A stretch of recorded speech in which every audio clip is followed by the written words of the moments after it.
The candles had barely been lit when the whispers started, and Eleanor Whitmore already knew how the night would end. It always ended the same way. A young man would approach, bow with practiced grace, smile at her with polite interest, and then ask the question she had heard 1,000 times before. "Miss Whitmore, might I ask, will your sister Charlotte be attending tonight?" She did not flinch anymore. She had trained herself not to. Tonight, the question came from Mr. Aldous Fenwick, a banker's son with an eager face and nervous hands, and Eleanor answered him the way she answered everyone. "She is inside near the refreshment table. She wears blue tonight. You will find her easily." He thanked her with a relieved smile and hurried off, leaving her alone at the edge of the terrace steps, the music drifting out through the open doors behind her. Eleanor exhaled slowly and looked up at the sky. The stars were the only company that never asked her for directions to someone else. She was 23 years old, the eldest of 4 sisters, and by now she had come to accept a peculiar role at every ball, every dinner, every garden party the season offered. She was not the beauty of the family. She was the guide. Men sought her out only to be pointed toward Charlotte's laughter, or Beatrice's clever wit, or young Rose's charming shyness. Eleanor had become invisible in plain sight, a signpost dressed in silk. It had not always troubled her. In the early seasons, she told herself she did not mind. She had convinced herself that her role was to help her sisters shine, to be the steady hand guiding the family through the treacherous waters of society, since their father's fortune had thinned considerably after a series of poor investments. Someone needed to keep her head clear, while emotions ran high in ballrooms full of ambitious mothers and hopeful young men. Eleanor had appointed herself that someone. But tonight, as she stood on the terrace with the cool autumn air brushing her shoulders, something inside her felt tired in a way she could not quite name. Perhaps it was the 10th time this season a man had used her only as a messenger. Perhaps it was watching her mother's face light up whenever a suitor showed interest in one of the younger girls, and dim, just slightly, whenever no one asked about Eleanor at all. She heard footsteps behind her and turned, expecting another young man in search of directions to Rose or Beatrice. Instead, she found a stranger. He was tall, dressed in a dark coat that fit him with the kind of quiet elegance that spoke of quality rather than show. His hair was neatly combed, though a single strand had fallen loose across his forehead, and his eyes, when they met hers, held a calm steadiness that most young men in that ballroom did not possess. He looked at her the way one looks at a person, not a puzzle to be solved or a door to be opened toward someone else. "Forgive the intrusion," he said. "I did not realize anyone else had escaped the noise." Eleanor blinked, surprised. No one ever escaped to find her. They escaped to find a direction, then moved on quickly, uninterested in remaining once they had their answer. "I often find the terrace quieter company than the ballroom," she said, recovering herself. "Though I admit I did not expect to share it tonight." "Then we are equally surprised," he said, and there was the faintest curve of a smile at the corner of his mouth. "I am not much for crowded rooms, too much noise, too little conversation." "That is an unusual complaint for a ball," Eleanor said. "Most gentlemen come precisely for the crowd." "Most gentlemen have not yet learned that a crowd rarely offers anything worth remembering the next morning." He tilted his head slightly, studying her with open curiosity rather than the polite disinterest she had grown used to. "You, for instance, said more in one sentence than I have heard all evening." Eleanor felt a small, unfamiliar warmth rise in her chest. She was not accustomed to being complimented for her words. She was accustomed to being asked where to find someone else's. "You flatter easily," she said, though she did not truly believe he was flattering her at all. There was something too direct in his tone, too honest to be mere charm. "I rarely flatter," he replied. "I find it wastes good words on empty compliments.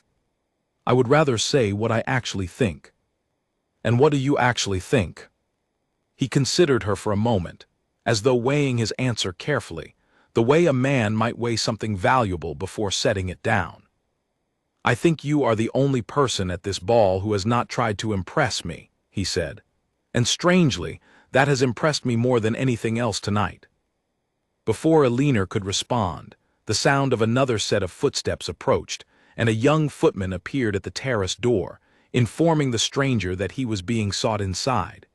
The man turned back to Elinor, gave a small, respectful bow, and said only, "I hope our paths cross again, miss."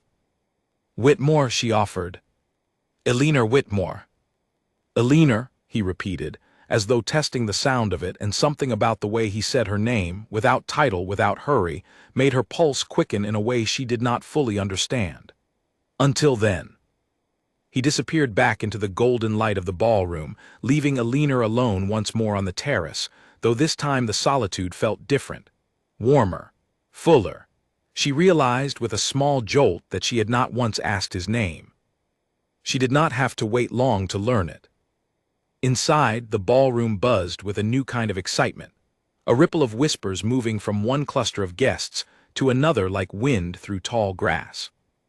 Elinor made her way back inside just in time to hear her mother's voice, high and thrilled, speaking to a circle of other mothers near the punch table. "The Duke of Ashworth," Lady Whitmore was saying, practically breathless. "He has only just returned from the continent, and already every hostess in the county is hoping to secure him for the season. They say he has refused every invitation until tonight." Elinor's stomach tightened. She glanced toward the ballroom floor and saw him there, the very man from the terrace, now surrounded by a cluster of eager young ladies and their mothers, all vying for a moment of his attention. He wore the same calm, faintly amused expression he had worn outside, though now it seemed slightly strained, like a man enduring a performance rather than enjoying it. So this was the Duke of Ashworth, the most desired bachelor to grace the season in years, a man whose name had been spoken with reverence and longing in every drawing room Elinor had visited for the past month. She had imagined him differently somehow, grander, colder, not a man who preferred quiet terraces to crowded rooms or who spoke plainly instead of flattering. "Elinor," came Charlotte's voice, breathless with excitement as she appeared at her sister's side, her blue gown catching the candlelight. "Did you see him, the Duke? They say he is worth 12,000 a year, perhaps more. Mother is already planning how we might be introduced." "I saw him," Elinor said carefully, deciding not to mention the terrace, not yet certain what to make of it herself. "Do you think he might notice Beatrice? She has always had a talent for conversation, and everyone says he values wit above beauty." Charlotte's eyes sparkled with the particular hope of a young woman calculating her family's fortunes through someone else's marriage.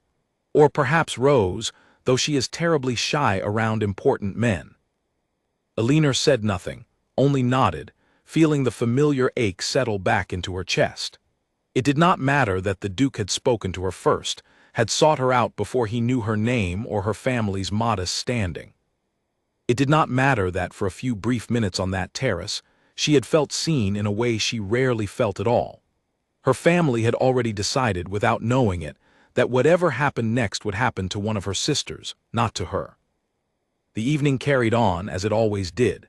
Elinor watched from a comfortable distance as gentlemen approached, bowed, and asked their familiar questions, though tonight, for the first time, she found herself glancing toward the Duke of Ashworth more often than she meant to. He remained largely surrounded, polite but reserved, answering questions with brief, careful responses, his eyes occasionally drifting across the room as though searching for something or someone. Once, just once, their eyes met across the crowded floor. He did not smile, not exactly, but something in his expression softened. A small acknowledgement passed silently between them, private and unspoken. Elinor looked away first, her cheeks warming, unsure what to make of the strange flutter in her chest. She told herself it meant nothing. Dukes did not fall for eldest daughters who spent their evenings pointing young men toward their prettier sisters. Dukes married for advantage, for connection, for the kind of match that strengthened estates and secured legacies. Elinor Whitmore, with her family's dwindling fortune and her reputation as the sensible, overlooked sister, was not the sort of woman such a man pursued. And yet, as the carriage rattled home that night, her sisters chattering excitedly about the Duke's arrival and speculating endlessly on which of them he might favor, Elinor sat quietly by the window, watching the dark countryside pass by, and found she could not stop thinking about the way he had said her name. Elinor. Not Miss Whitmore, not the sister who knew where to find the others. Just Elinor, spoken softly, as though it were something worth remembering. She pressed her gloved hand against the cool glass of the carriage window and allowed herself, just for a moment, the small and dangerous luxury of hope. At home, the household settled into its usual late-night rhythm. Their father, Mr. Whitmore, had already retired, exhausted from an evening spent avoiding conversations about investments gone wrong. Lady Whitmore lingered in the sitting room with her daughters, still glowing with the excitement of the Duke's appearance, already forming plans for how her family might catch his attention before the season's other hopeful mothers succeeded first. "We must be strategic," she said, pacing slightly as she spoke.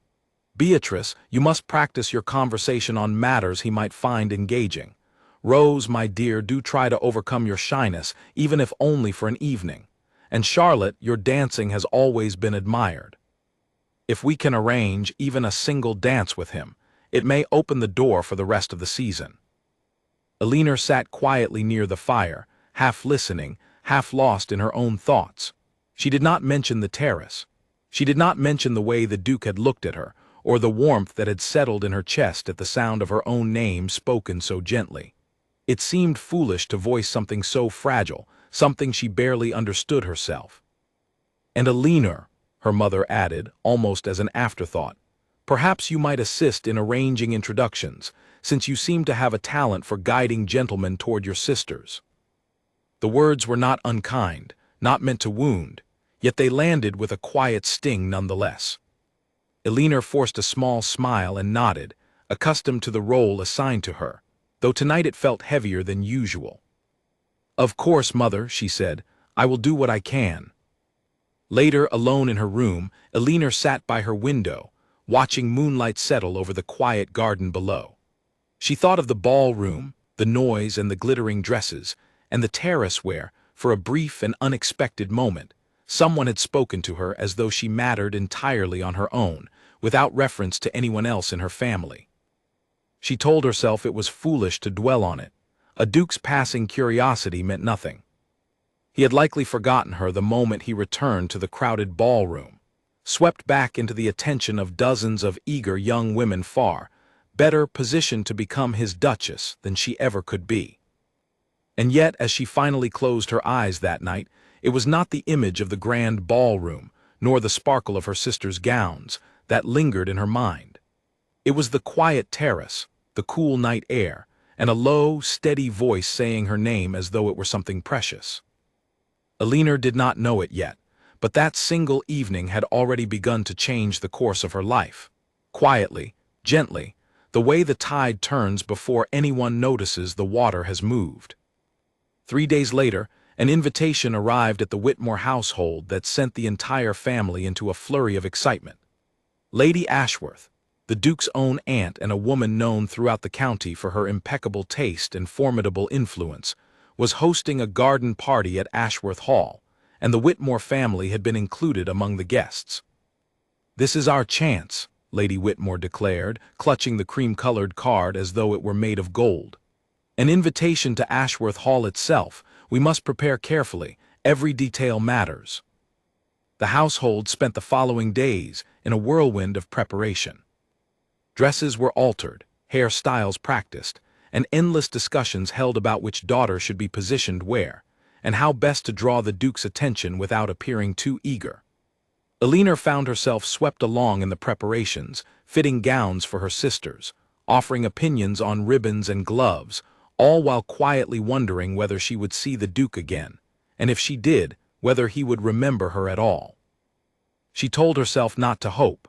Hope, she had learned over many seasons of watching suitors pass her by in favor of her sisters, was a dangerous thing to carry into a ballroom, or in this case, a garden. But as the carriage rolled up the long drive to Ashworth Hall on the day of the party, past manicured hedges and blooming rose gardens stretching as far as the eye could see, Elinor felt a small, persistent flicker of hope she could not quite extinguish, no matter how firmly she tried. Ashworth Hall was even grander than Elinor had imagined. Stone terraces overlooked sweeping lawns dotted with white pavilions, and tables draped in fine linen held towers of fruit and delicate pastries. Musicians played softly near a fountain, and guests in bright silks wandered the grounds like a garden of moving flowers. Alina walked slightly behind her mother and sisters, taking in the scene with quiet wonder, though she kept her expression composed, as she always did. "There he is," Beatrice whispered, nudging Charlotte's arm. Alina followed their gaze and saw him near the fountain, dressed in pale gray, speaking with an older gentleman she did not recognize. Even from a distance, he carried himself with the same quiet steadiness she remembered from the terrace, unhurried among a crowd that clearly wished to hurry toward him. Lady Whitmore guided her daughters closer, weaving carefully through clusters of guests, offering polite greetings while positioning her family within view of their host's illustrious nephew. Alina trailed behind, accustomed to this particular dance, though today something in her chest tightened with each step closer.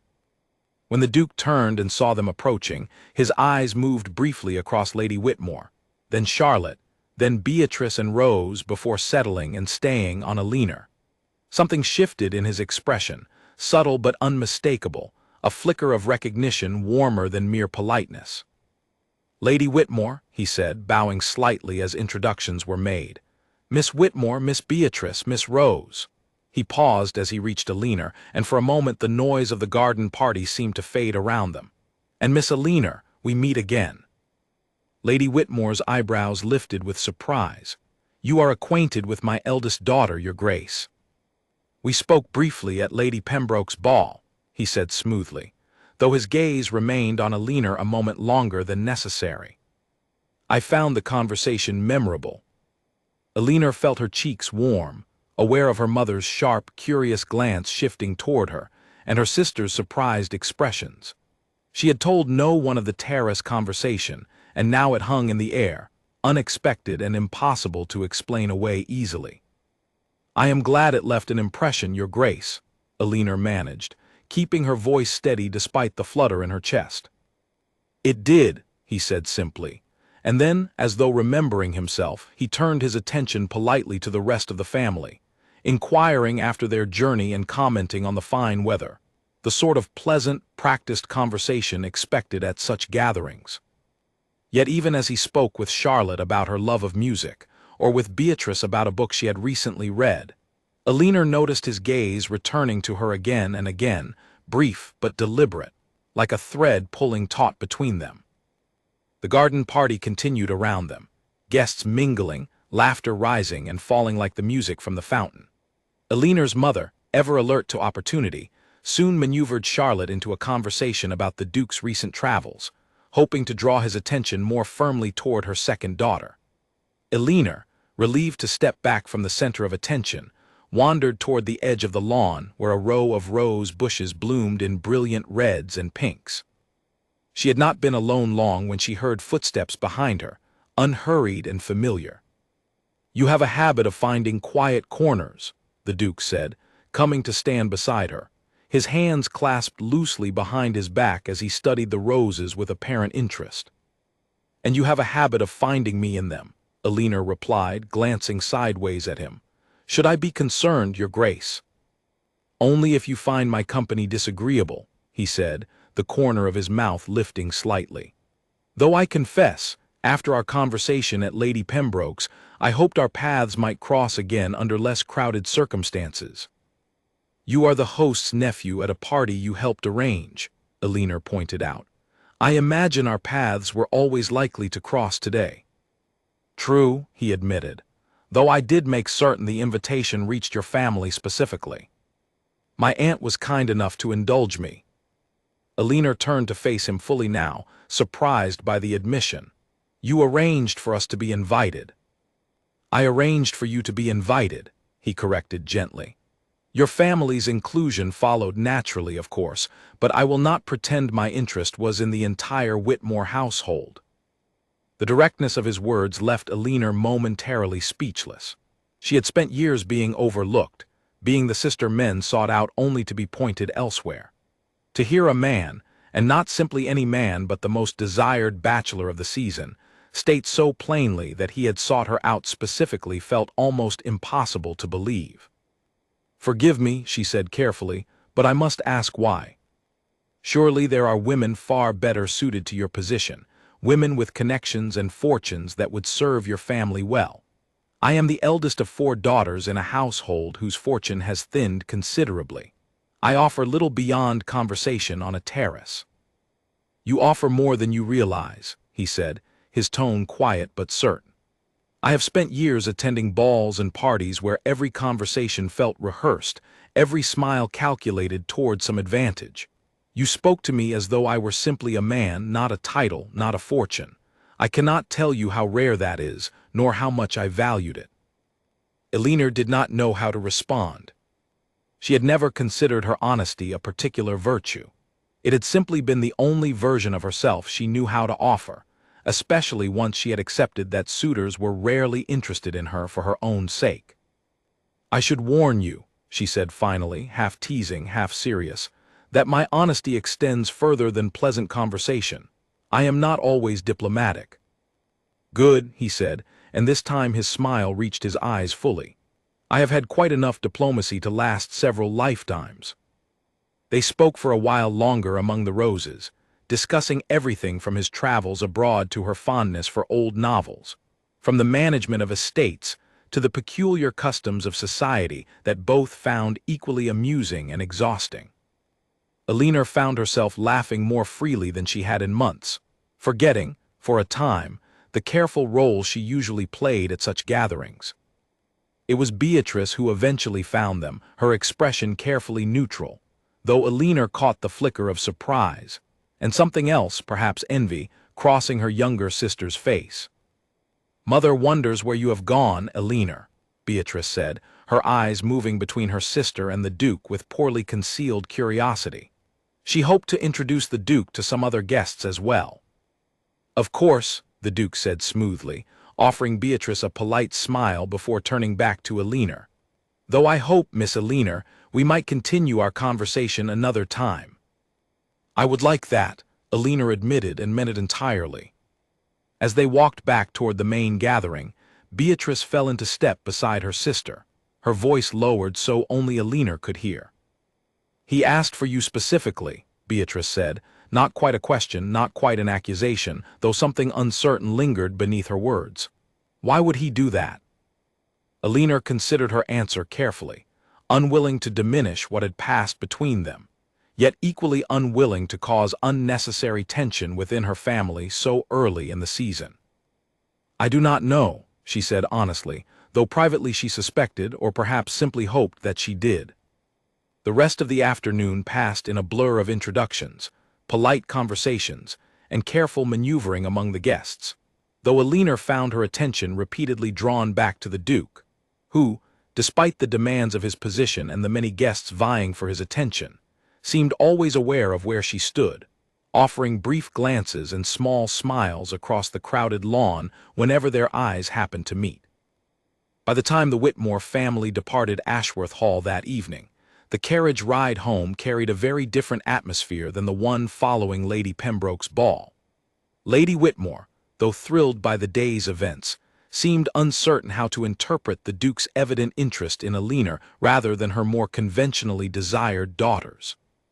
"It is unusual," she mused aloud, half to herself, half to her daughters crowded into the carriage. "Most gentlemen of his standing look toward beauty and connection first. Elinor has neither in great abundance, though she is clever, certainly, and steady." Elinor said nothing, staring out the window at the darkening countryside, her heart still lingering somewhere among the rose bushes of Ashworth Hall. She did not need her mother's understanding of the Duke's interest to validate what she had felt that afternoon. For the first time in longer than she could remember, she had been seen, truly seen, not as a stepping stone toward someone else, but as herself entirely. Charlotte, seated beside her, remained unusually quiet throughout the ride, her earlier excitement dimmed considerably. Elinor glanced at her sister once, catching a flicker of hurt beneath Charlotte's carefully composed expression, and felt a small pang of guilt she could not quite explain away. She had never wished to draw attention from her sisters, had spent years content, or so she told herself, to remain in the background while they shone. Yet as the carriage rattled homeward beneath a darkening sky, Elinor could not deny the quiet, persistent warmth blooming in her chest, nor the growing certainty that whatever had begun between herself and the Duke of Ashworth was only just beginning to unfold. Word of the Duke's evident interest in Elinor spread quickly through the county in the days that followed, as such things always did among a society hungry for fresh gossip. By the following week's assembly, Elinor found herself the subject of curious glances and hushed conversations she had never before experienced, accustomed as she was to remaining unnoticed at the edges of every gathering. "Is it true," one young lady whispered to another as Elinor passed near the refreshment table, "that the Duke sought her out specifically at Ashworth Hall? I had heard he barely glanced at her sisters." Elinor kept her expression composed, though the attention felt strange and uncomfortable after years of invisibility. She had grown so accustomed to being overlooked that this sudden shift left her uncertain how to carry herself, how to respond to the curious stares and whispered speculation following her through every room she entered. The Duke found her again that evening, this time openly requesting a dance rather than seeking her out in quiet corners, a gesture that sent a ripple of astonishment through the assembly. As they moved together across the dance floor, Elinor felt the weight of dozens of eyes upon them, though she found, surprisingly, that she did not mind nearly as much as she once might have. "You seem troubled," the Duke observed quietly as they turned through the steps of the dance. "Is the attention unwelcome?" "It is simply unfamiliar," Elinor admitted. "I have spent years perfecting the art of being overlooked. I confess I am not entirely certain how to be noticed instead." "Perhaps you will find with time that being noticed suits you rather well," he said, his eyes holding hers steadily despite the movement of the dance around them. "I certainly find it suits me to notice you." Elinor felt her heart quicken at his words, though she forced herself to remain composed, aware of the many watchful eyes tracking their every interaction.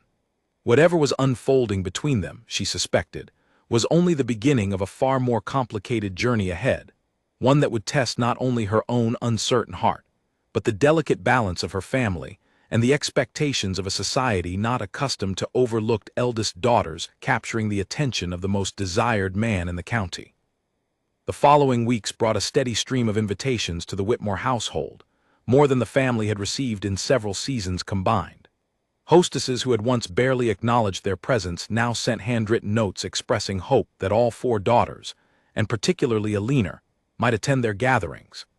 Lady Whitmore, though delighted by the sudden rise in her family's social standing, remained privately uncertain how to navigate a situation so unlike anything she had previously experienced. Elinor herself moved through these weeks with a strange, unfamiliar lightness, tempered always by an undercurrent of doubt she could not fully silence. It seemed impossible that a man of the Duke's standing, wealth, and reputation could truly desire her company above that of countless other women better positioned to become his duchess.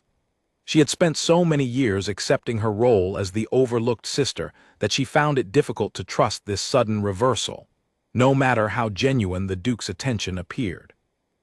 At the Fairweather Assembly, held in a grand hall on the edge of town, Elinor found herself once again the subject of curious attention as the Duke approached almost immediately upon her arrival, bypassing several eager young ladies who had clearly hoped to catch his eye first. "Miss Elinor," he greeted warmly, offering a small bow. "I had hoped you would attend tonight." "Your Grace," Elinor replied, offering a polite curtsy despite the flutter in her chest.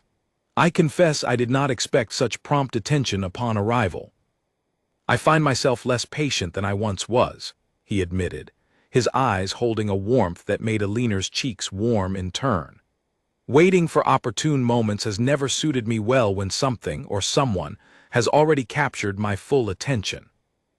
Elinor glanced around the room, noting the many watchful eyes, the whispered conversations behind painted fans, the barely concealed astonishment among mothers who had spent considerable effort positioning their own daughters for the Duke's notice.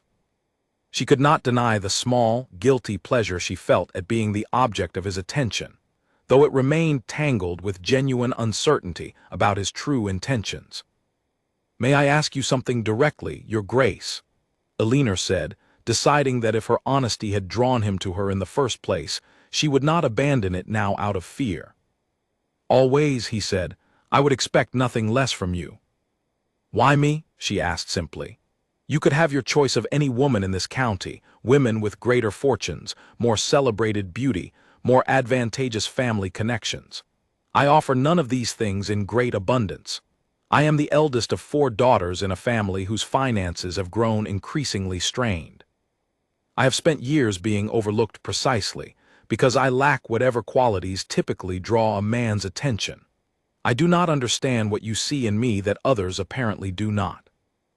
The Duke considered her question seriously, his expression thoughtful rather than dismissive, and Elinor appreciated that he did not rush to offer easy flattery in response.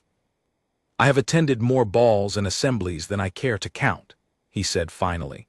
"Surrounded always by women trained from childhood to perform charm, to say precisely what they believe I wish to hear, to laugh at my jokes whether or not they find them amusing, to agree with my opinions whether or not they share them. It grows exhausting, Miss Elinor, existing always at the center of such careful performance." He paused, glancing briefly toward the dance floor where couples moved through the steps of a lively reel, before returning his attention fully to her. "You have never once performed for me," he continued. "From our very first conversation on that terrace, you spoke honestly, even when honesty was not entirely flattering to yourself. You told me plainly that you expected me to seek out your sisters, as every other man apparently does. You have questioned my intentions rather than simply accepting them gratefully. I find that far more compelling than beauty or fortune, qualities which, I assure you, grow rather tiresome once one realizes how little they reveal about a person's true character." Elinor absorbed his words carefully, wanting desperately to believe them, yet still guarded by years of watching her worth measured against her sisters and found wanting. "Forgive me if I remain somewhat skeptical," she said quietly. "It is difficult to trust something so different from everything I have known." "I understand," he said, his voice gentle. "I do not expect you to trust easily, nor do I wish to rush you toward feelings you are not ready to embrace. I ask only that you allow me the opportunity to prove my sincerity, in whatever time that requires." Their conversation was interrupted by the arrival of Lord Grantley, a wealthy landowner recently returned from London, whose reputation for charm was matched only by his reputation for ambition. He greeted the Duke with practiced familiarity before turning his attention toward Elinor with obvious calculation. "Miss Whitmore," Lord Grantley said smoothly, "I have heard much about you these past weeks. It seems you have become quite the topic of conversation throughout the county." "I am afraid the conversation exceeds my own understanding of the matter, Lord Grantley," Elinor replied carefully, wary of the calculating gleam in his eyes. "Modesty becomes you," he said, though something in his tone suggested he found her modesty merely another quality to be catalogued and assessed. "Might I request the honor of the next dance?" Elinor glanced briefly toward the Duke, uncertain how to respond, though he offered only a small, encouraging nod, apparently unwilling to interfere with her own choices despite his evident interest. "Of course," Elinor said, accepting Lord Grantley's offered hand, though something about his manner left her feeling uneasy rather than flattered. As they moved through the steps of the dance, Lord Grantley's conversation revealed itself to be far less interested in Elinor herself than in the sudden attention she had drawn from the Duke of Ashworth.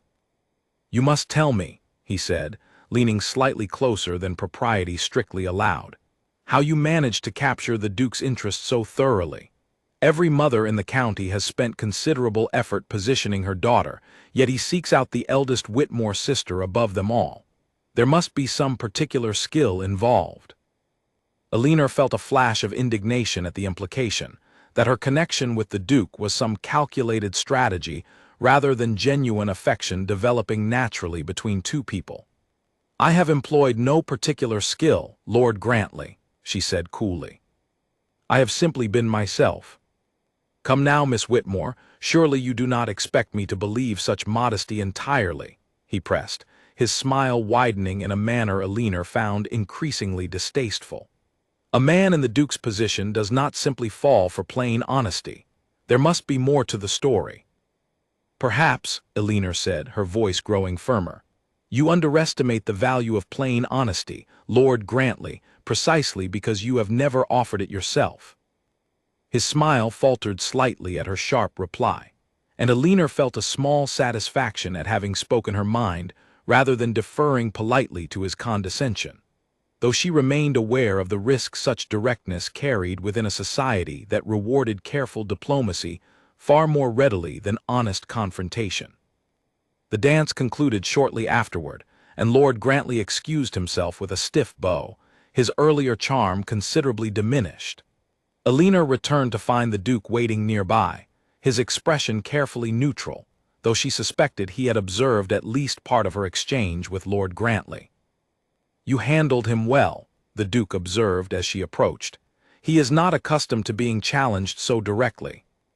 He deserved the challenge, Alina replied. I find I have little patience for men who assume a woman's worth must be calculated through strategy rather than simple character. A sentiment I share entirely, the Duke said, and something in his gaze suggested genuine admiration rather than mere politeness.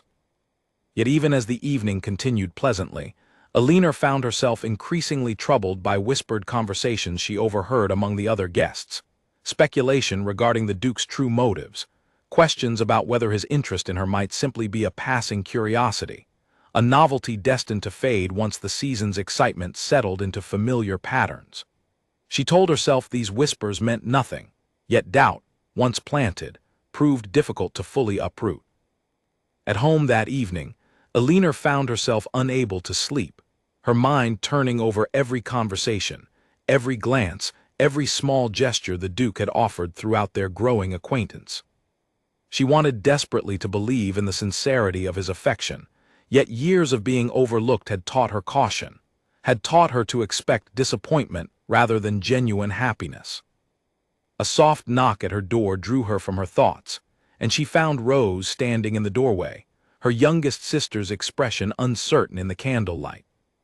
"May I speak with you, Alina?" Rose asked quietly. "Of course," Alina said, gesturing for her sister to enter and sit beside her on the edge of the bed. Rose settled herself carefully, twisting her hands together in the manner she always did when nervous. "I wish to ask you something, though I fear it may seem impertinent." "You may ask me anything, Rose," Alina assured her gently. "Do you truly care for the Duke?" Rose asked. "Or do you simply enjoy the attention after so many years of being overlooked?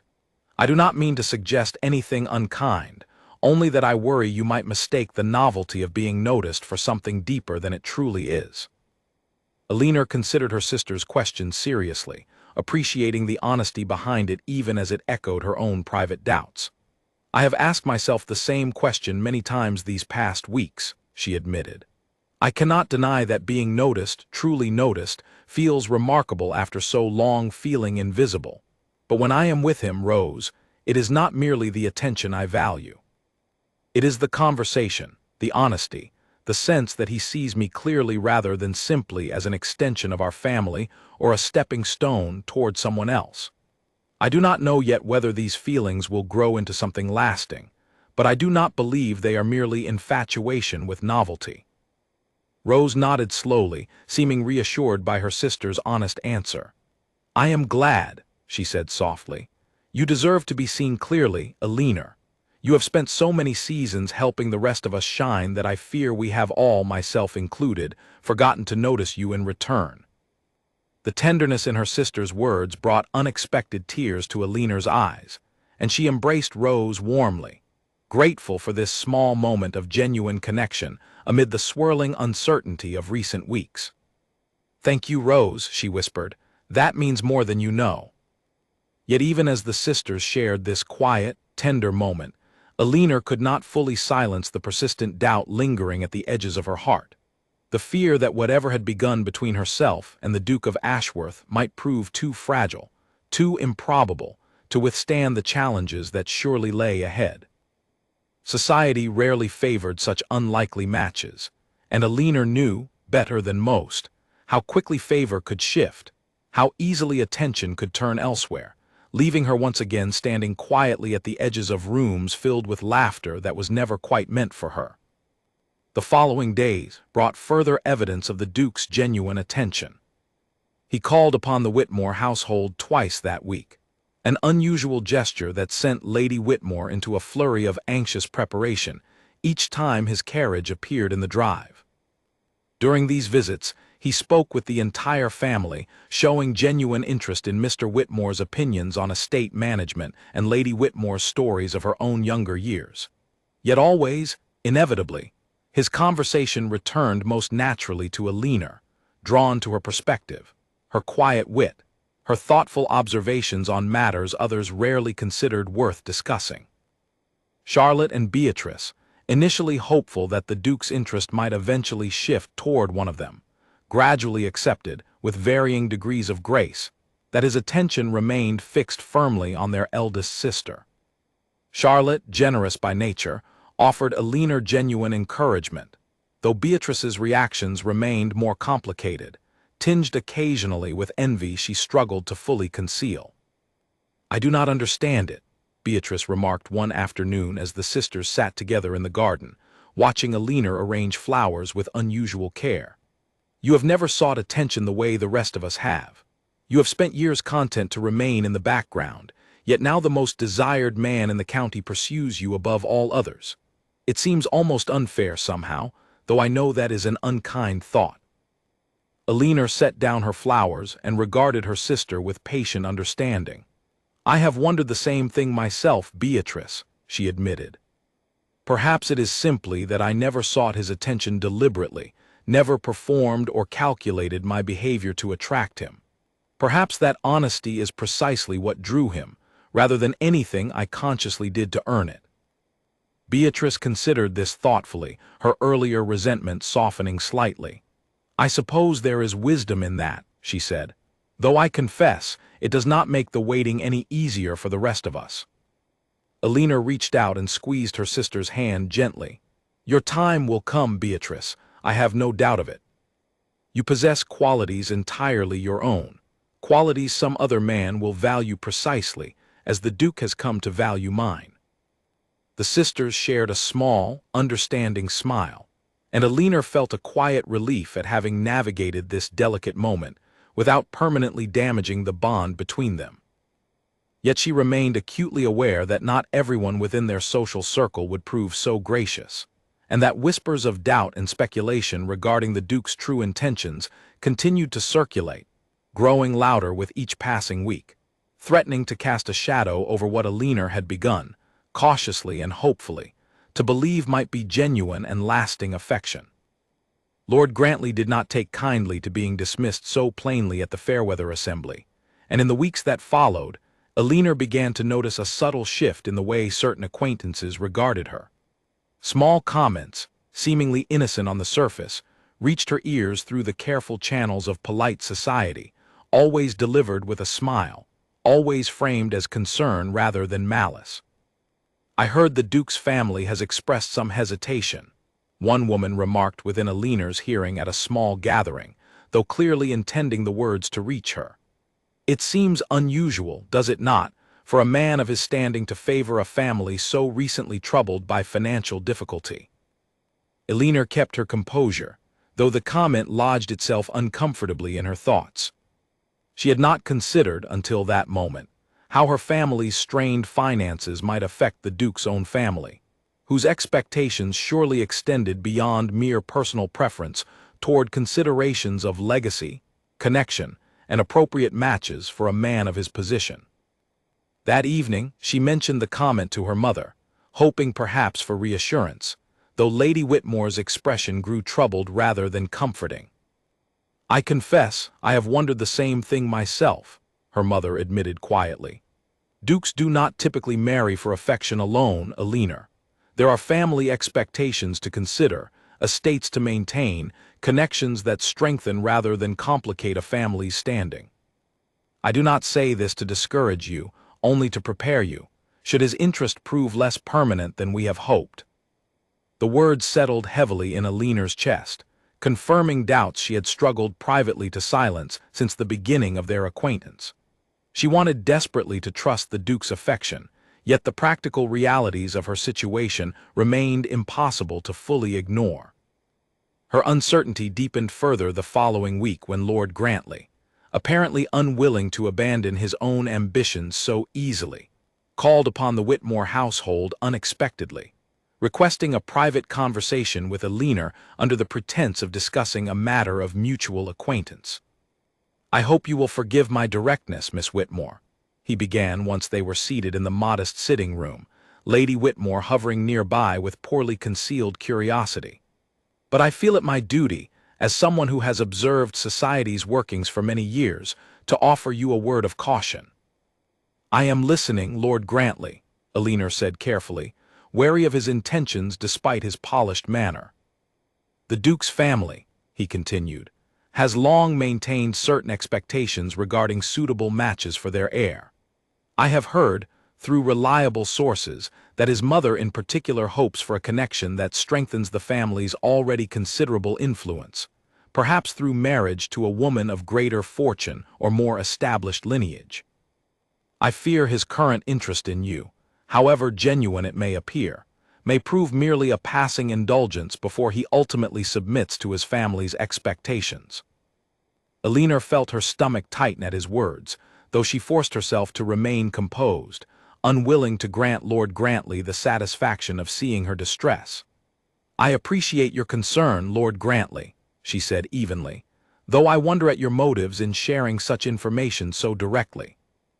"My motives are simple," he said, leaning forward slightly. "I would not wish to see you hurt, Miss Whitmore, when there are other gentlemen who would value your company without such complicated family expectations standing in the way." The implication in his words was clear enough, and Aliner felt a flash of irritation at his transparent attempt to position himself as an alternative, should the Duke's interest indeed prove temporary. "I thank you for your concern," she said, rising to indicate the conversation had reached its natural conclusion. "Though I believe I am capable of navigating my own affairs, Lord Grantley, without requiring additional guidance." He departed shortly afterward, though his words lingered long after his carriage disappeared down the drive, planting seeds of doubt that Aliner found increasingly difficult to dismiss entirely. Her uncertainty only deepened during the Duke's next visit, when she found herself unusually reserved, watching him with a wariness she had not previously allowed herself to feel.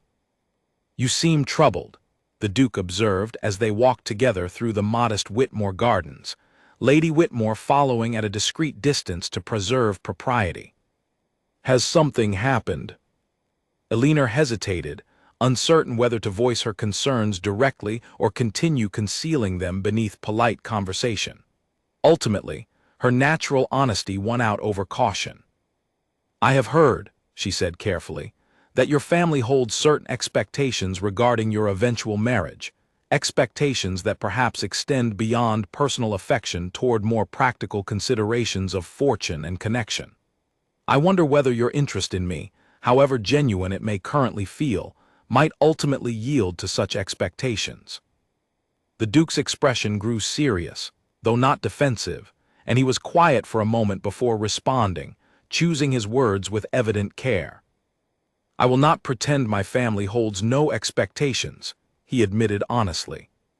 "My mother, in particular, has long hoped I might marry someone whose connections would further strengthen our family's standing.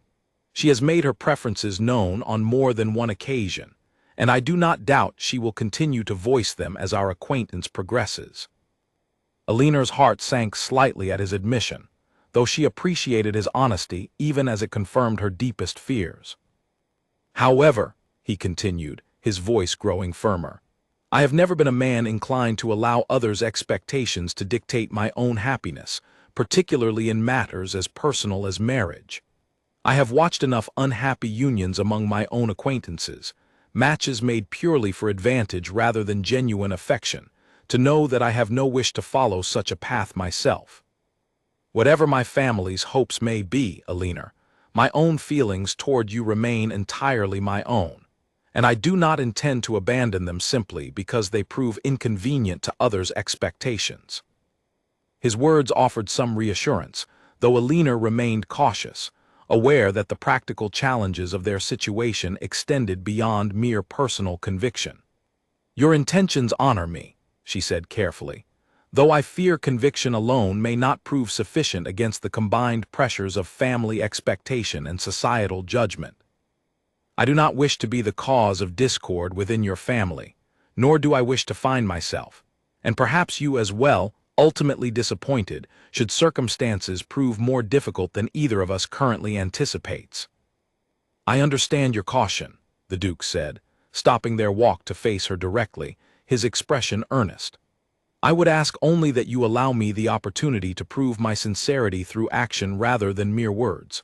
Whatever challenges lie ahead, I intend to face them honestly, and I hope you will trust me enough to face them alongside me, rather than retreating into doubt before we have truly been tested." Alina studied his face carefully, searching for any sign of insincerity, yet finding only steady, genuine conviction reflected in his eyes.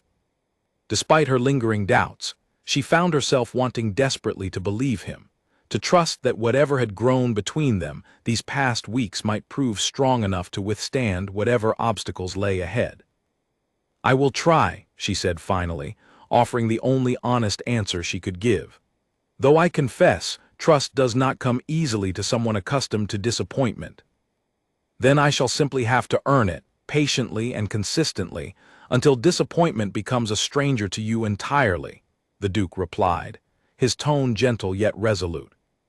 Their conversation was interrupted shortly afterward by Lady Whitmore's gentle reminder that propriety demanded they return to the house.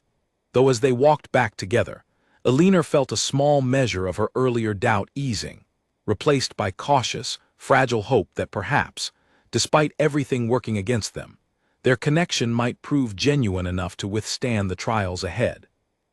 Yet that evening, as Alina prepared for bed, a note arrived unexpectedly, delivered by a servant who claimed only that it had been left at the door by an unknown messenger. Alina opened it with curious apprehension, and felt her stomach drop as she read the contents. The note, written in an unfamiliar hand, claimed to relay a private conversation supposedly overheard between the Duke and his mother, in which the Dowager Duchess expressed firm disapproval of her son's interest in Alina, insisting he consider more suitable matches before the season's end, and suggesting that his current attention toward Alina was merely a temporary indulgence destined to fade once practical considerations reasserted themselves. Alina read the note twice, her hands trembling slightly as doubt and fear flooded back with renewed force.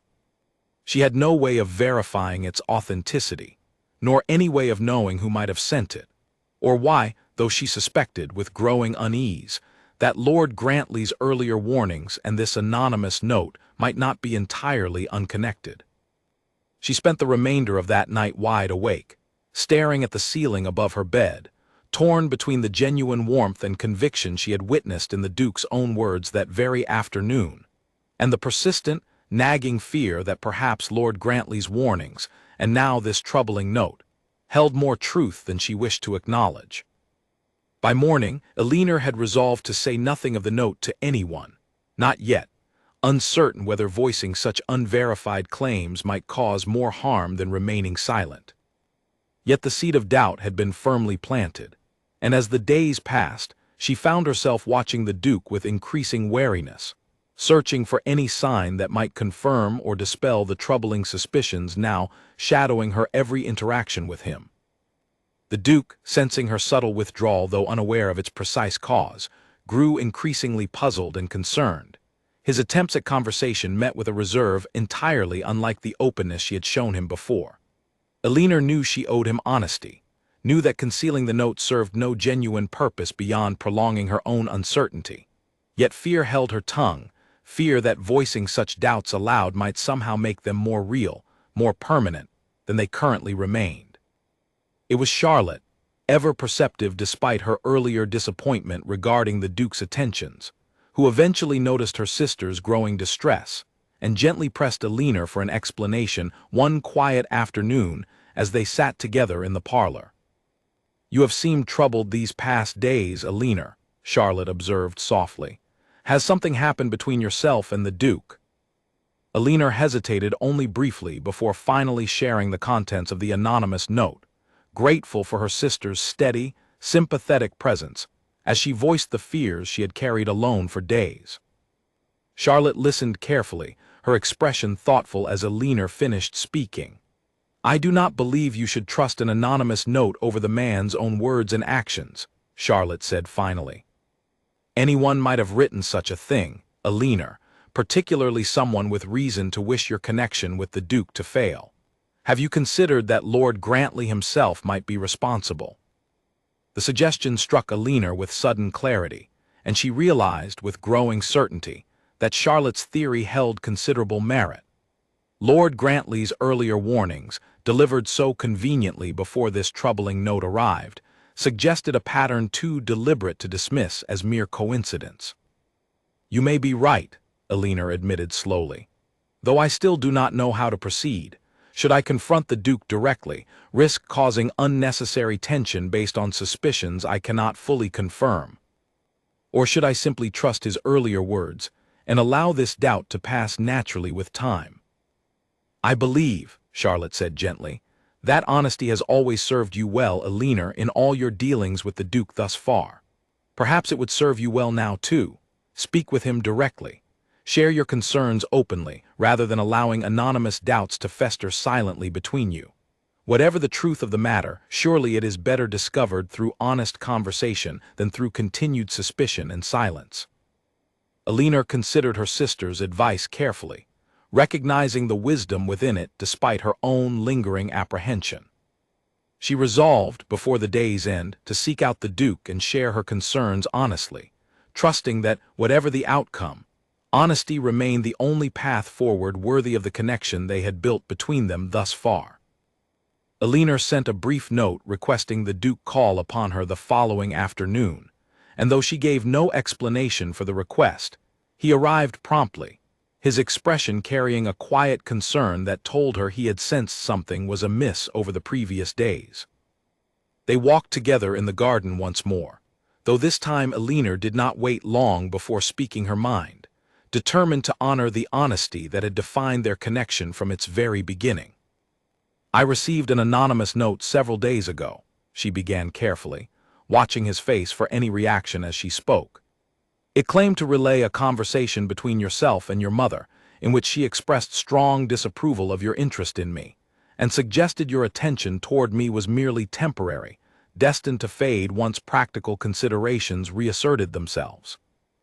The Duke's expression shifted immediately to genuine alarm, though not, Alina noted with relief, the alarm of a man caught in deception, but rather the alarm of someone troubled by an injustice done to another. "That note is a fabrication," he said firmly, his voice carrying unmistakable conviction. "My mother has expressed her preferences to me privately, yes, as I told you honestly before, but she has never spoken of you specifically in the manner this note suggests, nor would I ever allow such a private family conversation, even if it had occurred precisely as described, to be shared so maliciously outside our own household. Someone has clearly fabricated this note with the deliberate intention of damaging your trust in me."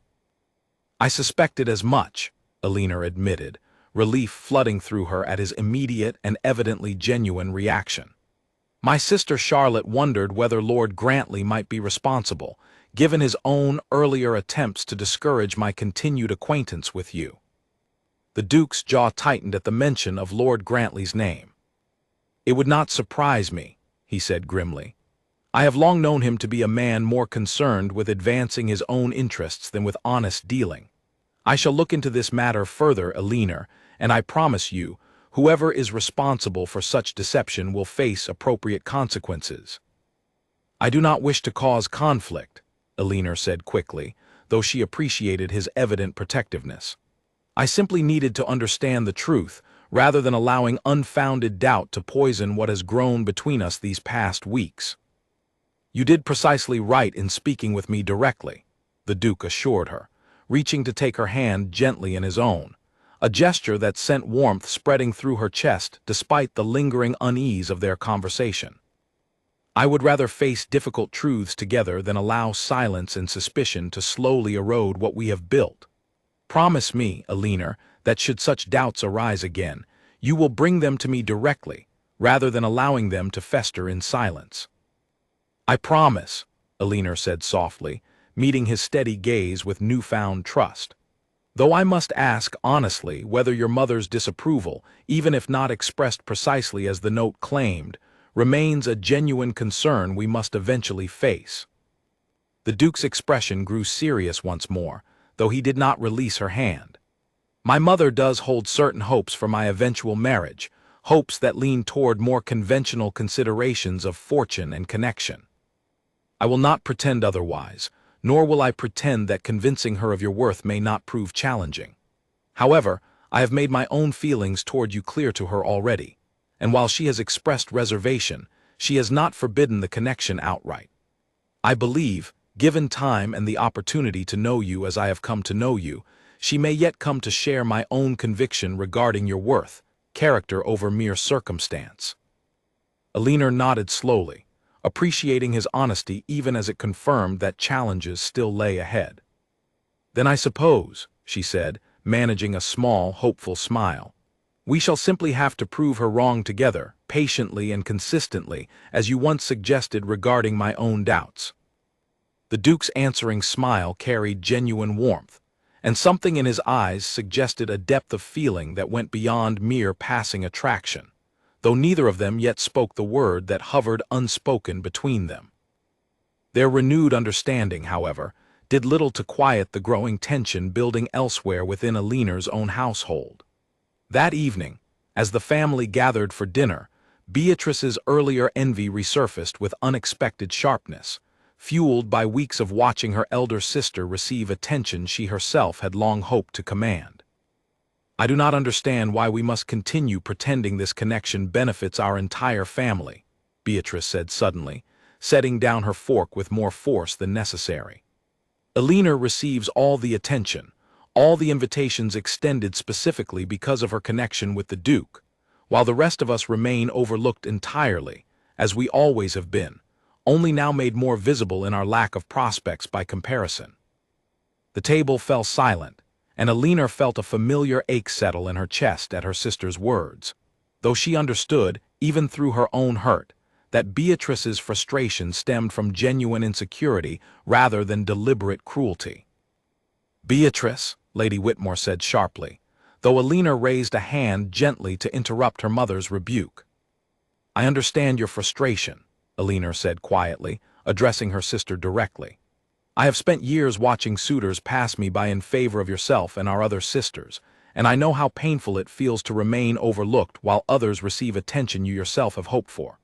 I did not seek the Duke's attention deliberately, Beatrice, nor do I wish it to come between us as sisters. If there is anything I might do to ease this tension between us, I would gladly consider it. Beatrice's expression softened slightly, though her frustration remained evident beneath the surface.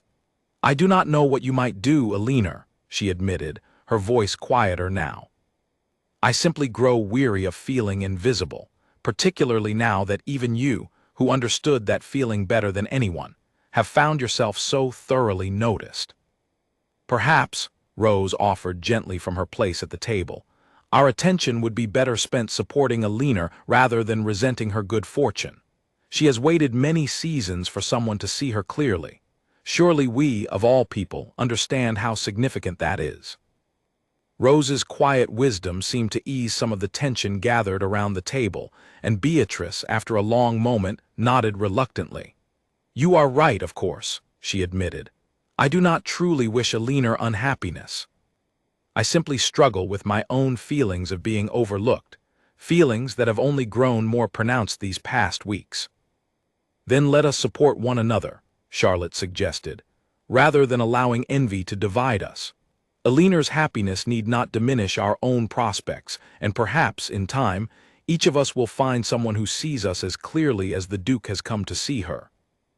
The family's conversation gradually returned to calmer topics, though Alina remained privately troubled by the undercurrent of tension that had surfaced so unexpectedly at dinner, aware that her growing connection with the Duke, however genuine and hopeful, carried consequences extending beyond her own heart, touching every member of her family in ways she had not fully anticipated. The following week brought further complications when Lord Grantley, apparently undeterred by his earlier failed attempts to discourage Alina's connection with the Duke, arrived at a country dinner hosted by mutual acquaintances with evident intentions of causing further disruption. Alina noticed him almost immediately upon arrival, his gaze calculating as it moved between herself and the Duke, who stood nearby engaged in polite conversation with their host.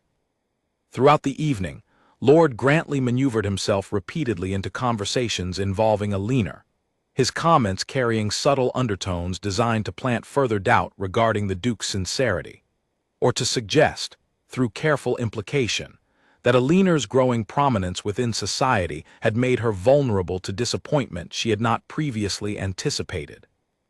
"I do hope, Miss Whitmore," he remarked during one such exchange, loud enough for several nearby guests to overhear, "that you have prepared yourself adequately for the disappointment that so often follows such rapid rises in social attention.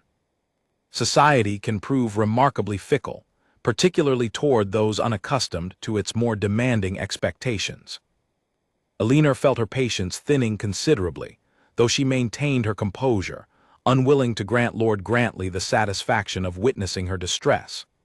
"I appreciate your continued concern, Lord Grantley," she replied evenly, "though I find myself increasingly curious regarding your persistent interest in my personal affairs. One might almost suspect ulterior motives behind such consistent attention." Several guests nearby exchanged amused glances at her sharp response, and Lord Grantley's composure faltered slightly, though he recovered quickly enough to offer a stiff, unconvincing laugh. "I assure you, Miss Whitmore, my concerns are entirely genuine, born only from wishing to spare you unnecessary heartbreak." "How thoughtful," Alina said dryly, before excusing herself to rejoin the Duke, who had observed the latter portion of their exchange with evident amusement mixed with concern. "He grows bolder in his attempts," the Duke observed quietly once Alina had rejoined him. "I confess, I begin to suspect his motives extend beyond mere concern for your welfare." "As do I," Alina agreed, "though I cannot determine precisely what he hopes to gain through such persistent interference." "Perhaps," the Duke suggested thoughtfully, "he hopes that by planting sufficient doubt and discord, he might eventually position himself as an alternative, should our own connection prove damaged beyond repair." The suggestion, though troubling, seemed entirely plausible given Lord Grantley's earlier behavior, and Alina felt a fresh wave of unease at the realization that their growing affection faced deliberate opposition from someone determined to see it fail. "We must be careful," she said quietly. "Whatever his intentions, he seems willing to employ deception to achieve them. I fear the anonymous note may only be the beginning of his interference." "Then we shall simply have to remain steadfast," the Duke replied firmly, "and trust in the honesty we have built between us, regardless of whatever obstacles he or anyone else might place before us." Despite his reassuring words, Alina could not fully shake the growing sense of unease settling over her in the days that followed, aware that whatever challenges had already tested their connection, greater trials surely lay ahead, particularly as the Duke's own family, and society more broadly, continued to scrutinize a match so unlikely by conventional standards. Her fears proved justified sooner than she anticipated when, less than a week later, an unexpected visitor arrived at the Whitmore household, one whose presence would test Alina's newfound trust and courage more thoroughly than anything she had yet faced. The visitor was the Dowager Duchess herself, arriving unannounced in a grand carriage bearing the Ashworth crest, her presence sending the entire household into immediate, anxious motion. Lady Whitmore, flustered nearly beyond speech, hurried to receive their unexpected guest while Alina smoothed her simple day dress with trembling hands, uncertain what such a visit might portend. The Dowager Duchess entered the modest sitting room with an air of quiet authority, her sharp eyes taking in every detail of the room, the family, and finally, Alina herself, with an assessing gaze that made Alina's stomach tighten with apprehension. "Miss Whitmore," the Duchess said, her voice cool but not unkind, "I believe we should speak privately if your mother permits it." Lady Whitmore, though clearly uncertain, nodded quickly, and Alina found herself alone moments later in the small parlor with the formidable woman who held considerable influence over the future she had begun, cautiously, to hope for. "You must understand," the Duchess began without preamble, settling herself into a chair with practiced elegance, "that my son's happiness matters a great deal to me, perhaps more than anything else in this world. I have watched him grow into a man burdened by responsibility from a very young age, surrounded always by those who valued his title and fortune above his own character. I do not say this to intimidate you, Miss Whitmore, but to explain why I have come to see you directly, rather than relying on second-hand accounts of your character." Alina swallowed nervously, though she forced herself to meet the Duchess's gaze steadily. "I understand your concern, Your Grace," she said carefully. "I would expect nothing less from a mother wishing to protect her son's happiness. My son tells me," the Duchess continued, studying Alina with evident scrutiny, "that you possess a rare honesty, a refusal to perform or calculate for the sake of advantage. He claims this quality drew him to you above all others he has encountered these past several seasons.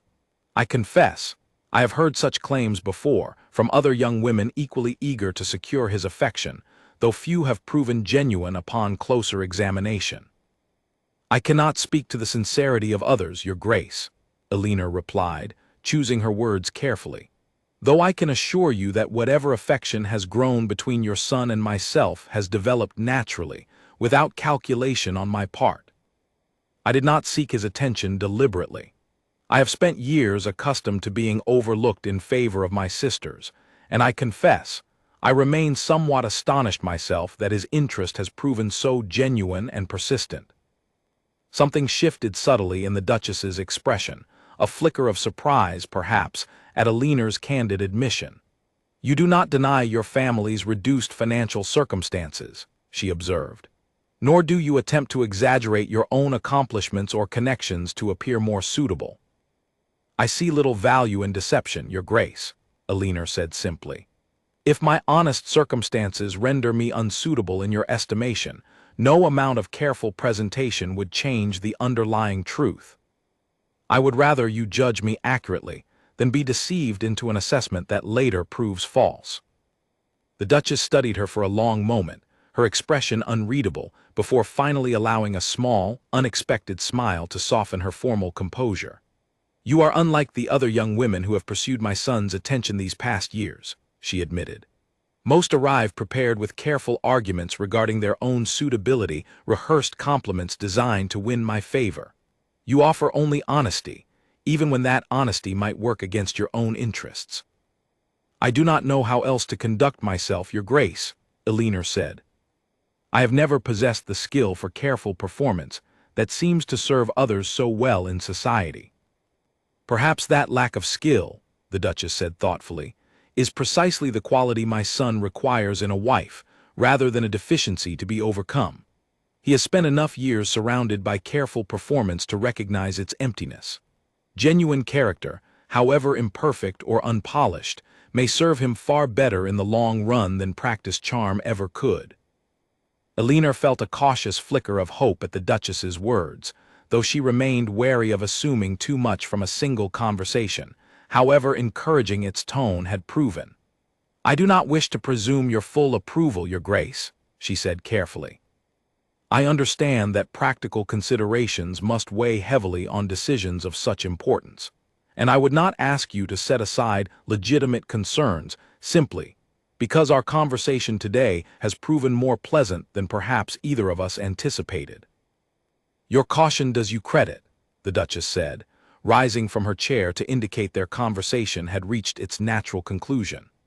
"I will not pretend I hold no reservations, Miss Whitmore, particularly regarding practical matters that extend beyond personal affection alone. However, I no longer believe those reservations stem from any deficiency in your character.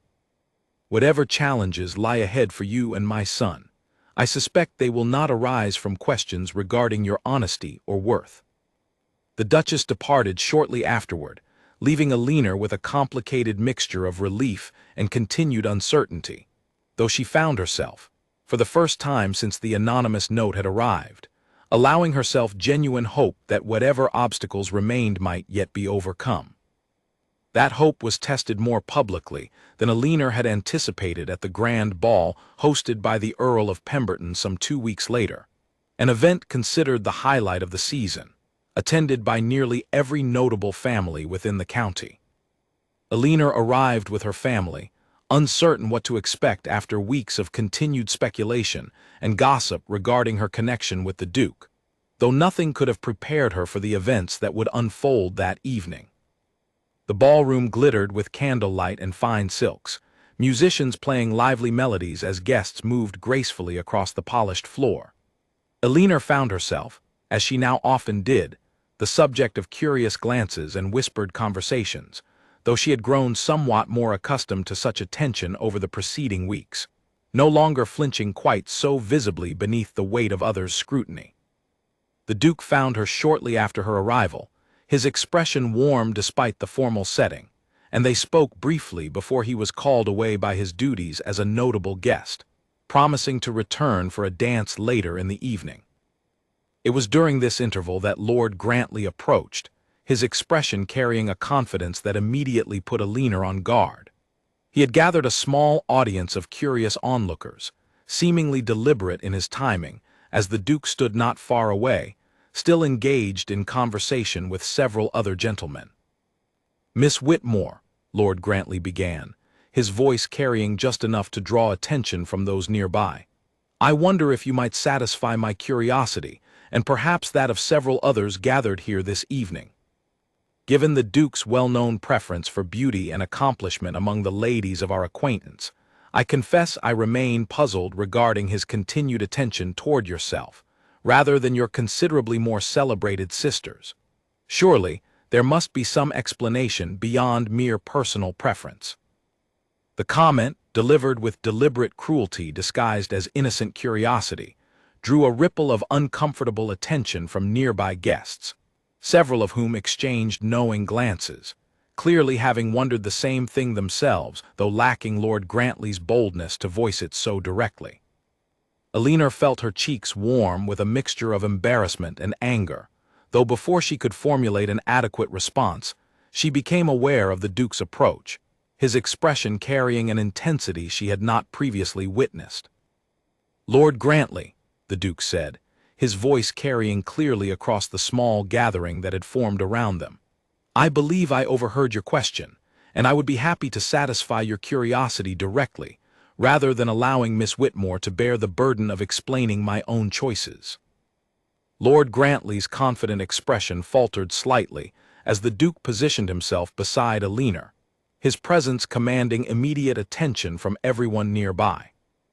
"You suggest," the Duke continued, his gaze sweeping across the gathered crowd, many of whom had paused their own conversations to listen, "that my preference for Miss Alina Whitmore requires some explanation beyond simple personal choice. Allow me to clarify the matter entirely, so that no further confusion need trouble anyone's curiosity." He turned to face Alina directly, his expression softening despite the public setting, and reached to take her hand gently in his own. "I did not come to any ball this season seeking beauty alone, nor accomplishment measured by society's narrow standards, nor fortune calculated to strengthen my family's holdings," he said, his voice steady and clear enough that every guest nearby could hear his words distinctly. "I came for honesty. I came for genuine character, unclouded by performance or calculation. I came, specifically and entirely, for Alina." He paused, glancing briefly toward Lord Grantley before returning his full attention to Alina, whose heart pounded rapidly at the public declaration unfolding before dozens of witnesses. "At every ball this season, men have approached asking about her sisters," the Duke continued, his voice carrying unmistakable conviction, assuming, as apparently many still assume even now, that her sisters must surely hold greater appeal. I say this plainly, so there remains no further confusion on the matter. I came for her. Not them. A stunned silence fell over the small gathering, quickly followed by a ripple of astonished whispers spreading rapidly through the wider ballroom as word of the Duke's declaration traveled from guest to guest. Elinor stood frozen, overwhelmed by the public nature of his words, yet unable to deny the warmth flooding through her chest at hearing him state so plainly, before all of society, what she had scarcely dared believe herself. Lord Grantley, his earlier confidence entirely dissolved, offered a stiff, wordless bow before retreating quickly from the gathering, evidently recognizing the futility of any further attempt at interference. "Your Grace," Elinor managed finally, her voice unsteady with emotion, "you did not need to declare such things so publicly." "I believe I did," the Duke replied gently, still holding her hand, seemingly unconcerned by the many curious eyes still fixed upon them. "I grow weary of watching you doubt your own worth simply because others have failed repeatedly to recognize it clearly. I wished for there to be no further confusion, Elinor, regarding my own feelings, nor regarding your own value, which I hold in the highest regard." Around them, the ballroom slowly resumed its earlier activity, though whispered conversations continued regarding the remarkable declaration just witnessed, and Elinor caught sight of her mother nearby, tears of astonished joy glistening in her eyes, and her sisters exchanging expressions of surprise mixed with genuine happiness on her behalf. "Thank you," Elinor whispered finally, unable to find more adequate words to express the overwhelming gratitude and affection filling her heart in that moment. "There is no need for thanks," the Duke replied softly, his eyes holding hers with unmistakable warmth.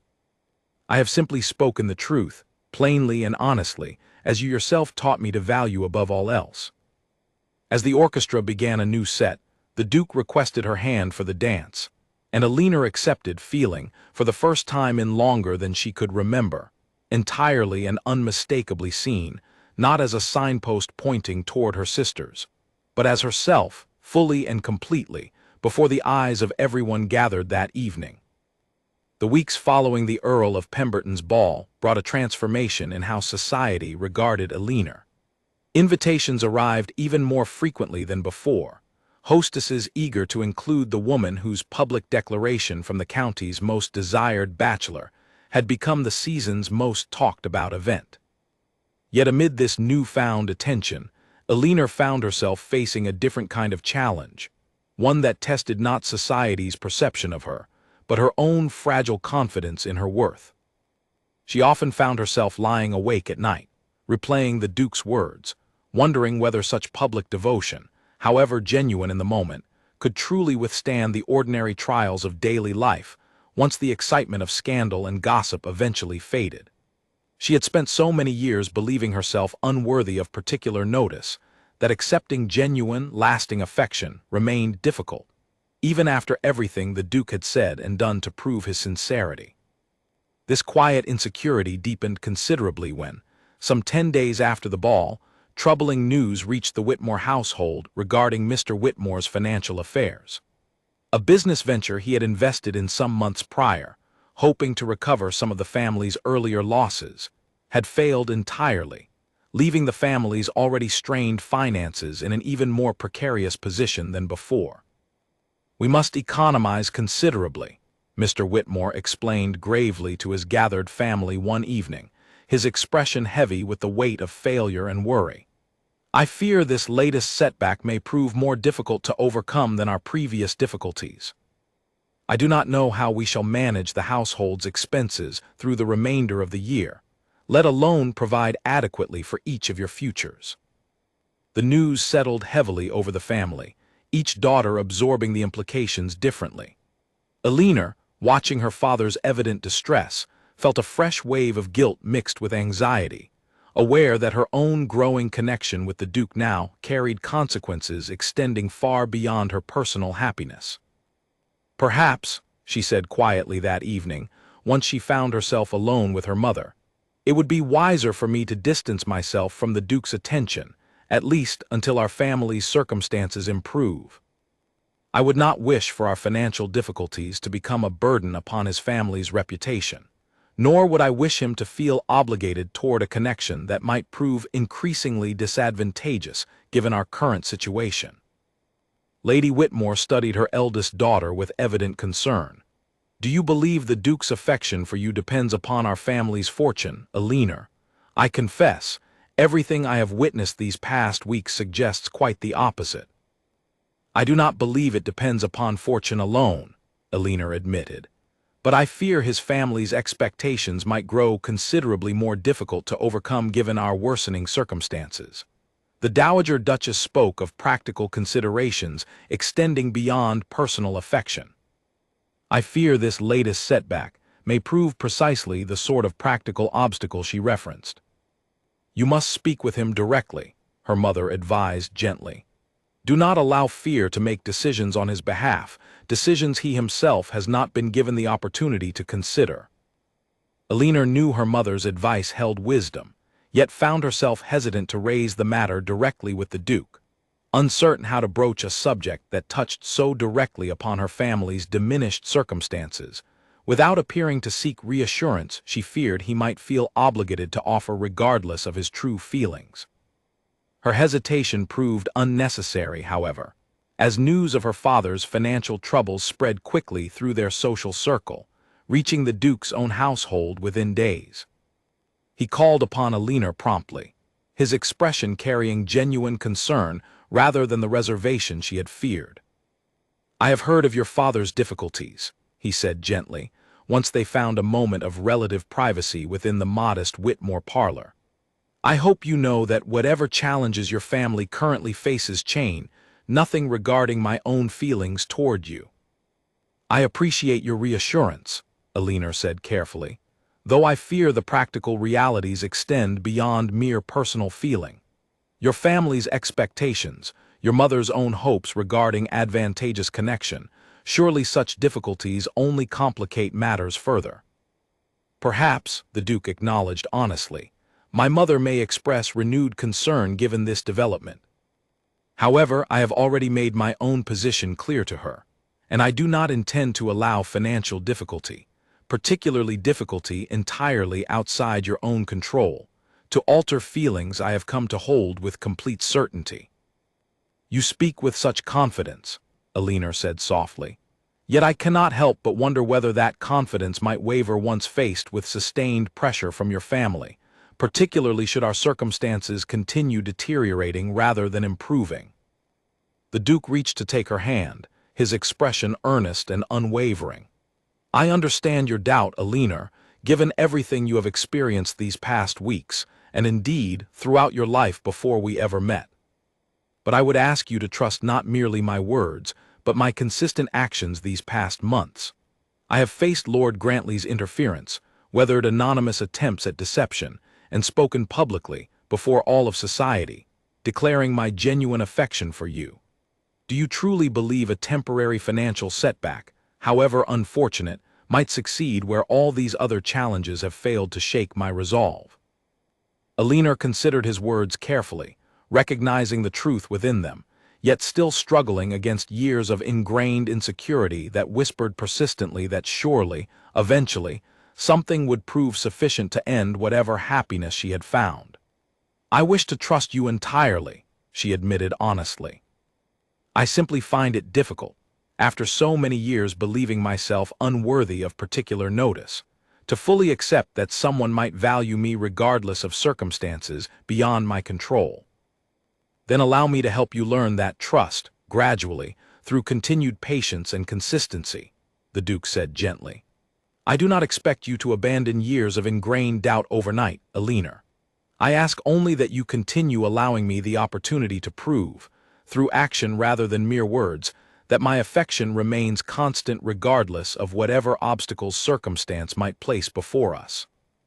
Despite his reassurance, the following weeks brought additional challenges that tested both their resolve. The Dowager Duchess, though not entirely withdrawing her earlier tentative approval, expressed renewed concern regarding the practical implications of her son's continued attachment to a family facing such significant financial difficulty. Extended family members, distant relations whose opinions carried considerable weight within the Ashworth family's broader social circle, voiced similar reservations, suggesting the Duke reconsider his attachment before matters progressed further toward formal engagement. Elinor bore these renewed pressures with quiet dignity, though the constant scrutiny and doubt weighed increasingly upon her already fragile confidence. She began to notice, with growing unease, subtle shifts in the Duke's own demeanor, moments of distraction during their conversations, occasional tension in his expression that suggested the accumulated pressure from his family was affecting him more than he openly acknowledged. "You seem troubled," she observed one afternoon as they walked together, the autumn air growing noticeably cooler as the season progressed toward its conclusion. "Has your family's pressure grown more difficult to bear?"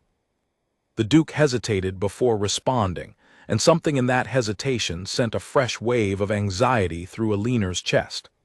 "I will not deny that recent weeks have proven challenging," he admitted finally.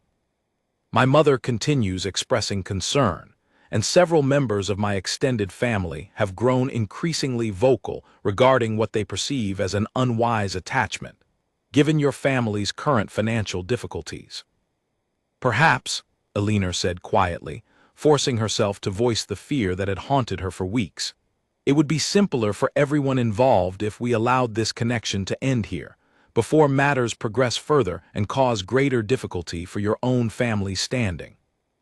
The Duke stopped walking abruptly, turning to face her with an expression that held both surprise and something closer to hurt. "Is that truly what you wish, Elinor? To end our connection, not because your own feelings have changed, but because you believe it might prove easier for my family to accept?" "I do not wish it," Elinor admitted, tears gathering unexpectedly in her eyes. "I care for you far more deeply than I ever anticipated possible, but I fear the cost of our connection, particularly given my family's worsening circumstances, may prove too great for you to bear indefinitely, and I would rather release you now than watch resentment eventually grow between us as the pressure continues mounting." "Elinor," the Duke said softly, reaching to gently wipe away a tear that had escaped down her cheek, "I have faced pressure from my family before, regarding matters far less significant than the woman I intend to marry. I do not intend to allow their reservations, however persistent, to determine the course of my own happiness. I love you, Elinor, not despite your family's circumstances, but entirely separate from any consideration of fortune or connection. I would ask that you trust in that love, rather than making decisions on my behalf out of fear for my own comfort." His declaration of love, spoken so plainly and unexpectedly, left Elinor momentarily speechless, overwhelmed by the depth of emotion carried within his simple, honest words. "You love me," she whispered, scarcely daring to believe what she had heard. "I have loved you for weeks now," he admitted, a small, tender smile finally breaking through his earlier tension. "I simply waited for the right moment to say so clearly, hoping to offer you certainty rather than mere fleeting sentiment amid all this uncertainty we have faced together." "I love you too," Elinor said softly, the words emerging with surprising ease once spoken aloud, as though she had simply been waiting for permission to voice a truth she had known within her heart for some time already. Their quiet declaration, exchanged privately amid the golden light of late afternoon, offered Elinor renewed courage to face whatever challenges remained ahead, though she knew, even as they embraced that tender moment, that the most significant test of their connection still awaited them both. The decisive moment arrived sooner than either of them expected, at a formal dinner hosted by the Dowager Duchess herself, gathering together the extended Ashworth family specifically to discuss, though none stated it so plainly, the future of the Duke's increasingly public attachment to Elinor Whitmore. Elinor received her invitation with a mixture of dread and determination, understanding that whatever unfolded that evening would likely determine the course of her future entirely.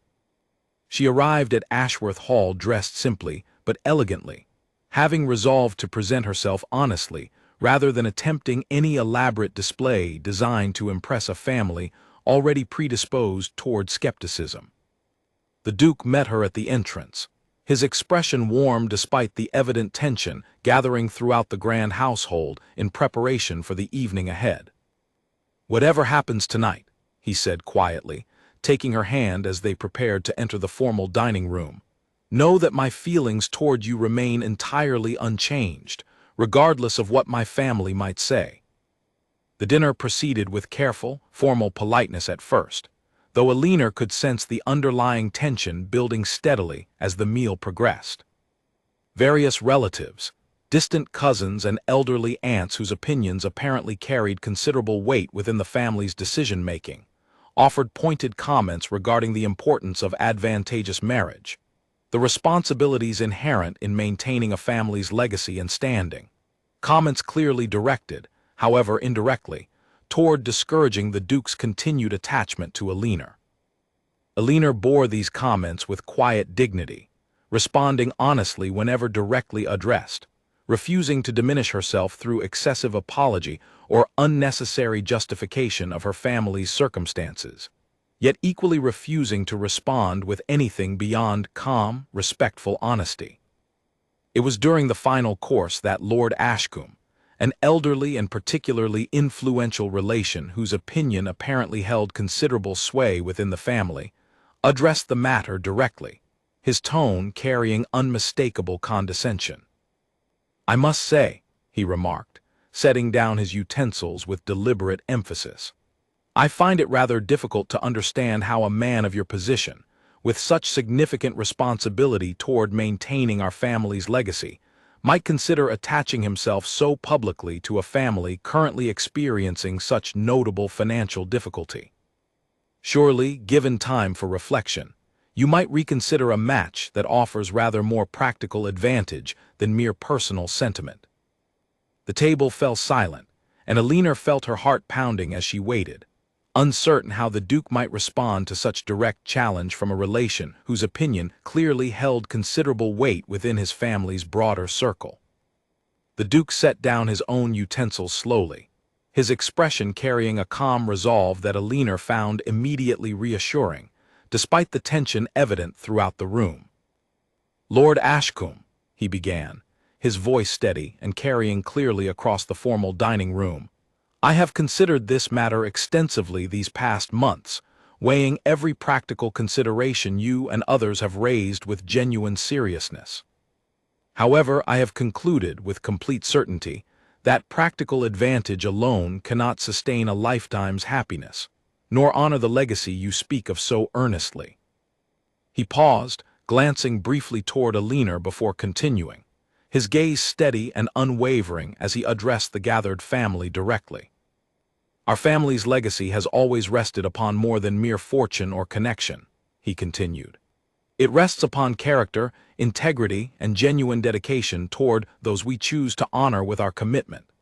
Alina possesses these qualities in abundance, qualities I have witnessed consistently these past months despite considerable pressure and repeated attempts by others to discourage our connection. I do not believe our family's legacy would be diminished by welcoming a woman of such evident character into our fold. Rather, I believe it would be considerably strengthened." Lord Ashcombe's expression grew increasingly displeased, though the Duke continued before the elderly relation could interject further objection. "I understand this family holds certain expectations regarding advantageous marriage," the Duke continued, his voice firm and resolute. "Expectations I have respected and considered carefully throughout my life. However, I must be honest with everyone gathered here this evening. I intend to marry Alina Whitmore, not because circumstance or convenience dictates such a choice, but because I love her, genuinely and completely, and because I believe her character honors our family's legacy far more meaningfully than any fortune or connection ever could. Should this family choose to withhold their blessing, I will proceed regardless, though I would far prefer to move forward with everyone's genuine support rather than continued reservation." The declaration, delivered with such calm yet unwavering conviction, left the gathered relations momentarily speechless. Elinor felt tears gathering unexpectedly in her eyes, overwhelmed by witnessing the Duke's willingness to stand so firmly in her defense, before his own family, regardless of the potential consequences to his own standing.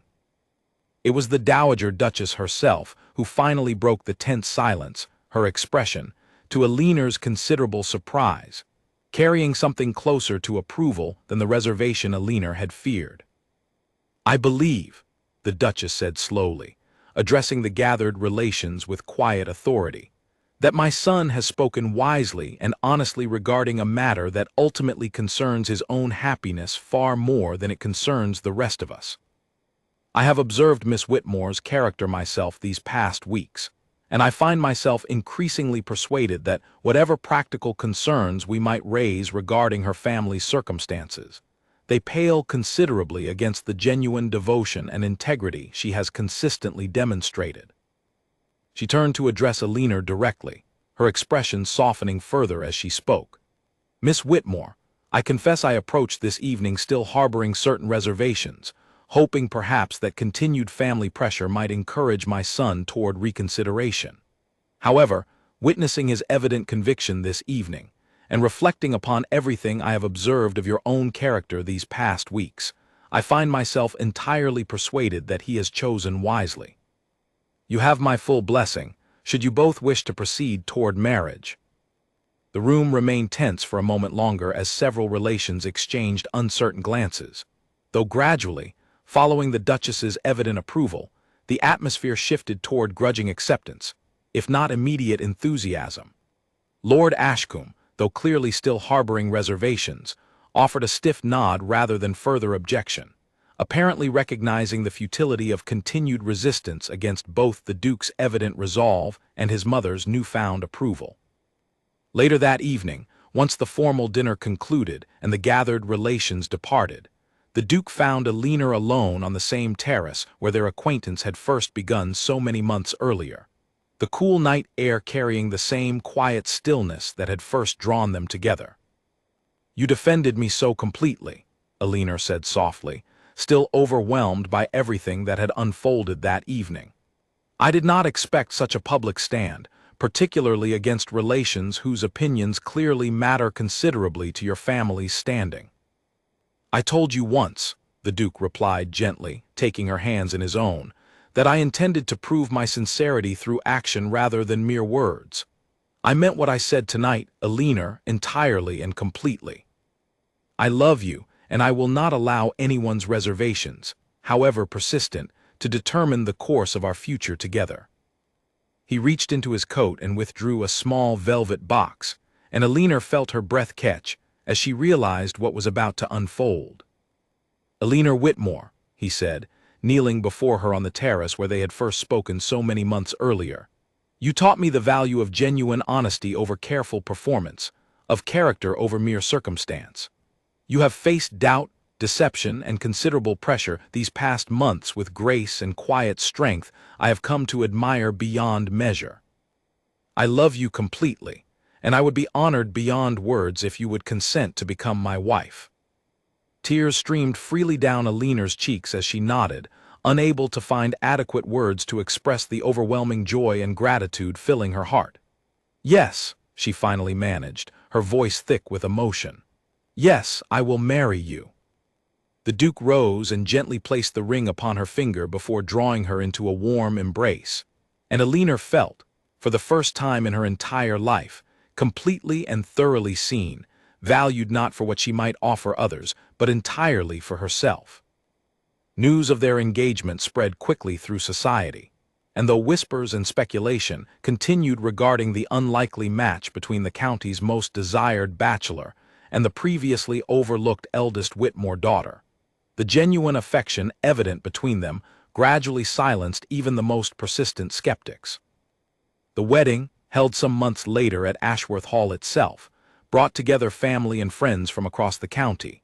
The same grand terraces and gardens where their acquaintance had first blossomed now decorated beautifully for the joyous occasion. Elinor's sisters, Charlotte, Beatrice, and Rose, stood proudly beside her throughout the ceremony, their earlier envy long since transformed into genuine celebration of their sister's remarkable happiness.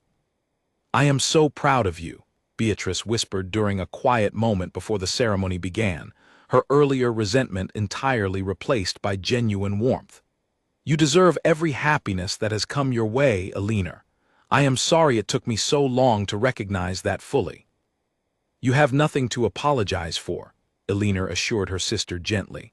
"We have all learned much these past months about ourselves and about each other. I am simply grateful we have grown closer through it all, rather than allowing envy to divide us permanently." As Alina walked down the aisle toward her waiting Duke, surrounded by family, friends, and the same society that had once overlooked her so consistently, she felt an overwhelming sense of gratitude for the unlikely journey that had brought her to this moment. The girl who had once stood quietly at the edges of every ballroom, pointing suitors toward her sisters while believing herself unremarkable and unworthy of particular notice, had finally found someone who saw her clearly, completely, and chose her above all others, not despite her circumstances, but entirely because of who she genuinely was. The Duke's eyes met hers as she approached, his expression carrying the same warm, steady conviction she had come to treasure since their very first conversation on that quiet terrace so many months earlier. And Alina knew, with complete certainty, that whatever challenges the future might bring, they would face them together, honestly and completely, exactly as they had promised each other from the very beginning. A year passed since the wedding at Ashworth Hall, and Alina found herself settled comfortably into her new life as Duchess, a title she still occasionally marveled at whenever she caught sight of herself in the grand mirrors lining the halls of her new home. The transition had not been without its own quiet challenges, learning to manage a household far larger than anything she had previously known, adjusting to the responsibilities and expectations that accompanied her new position within society. Yet through it all, her husband remained a steady, loving presence, and Alina found herself growing increasingly confident in her role, no longer the overlooked eldest daughter, but a woman fully capable of commanding respect and admiration entirely on her own merits. Her relationship with her sisters had deepened considerably in the months following her marriage.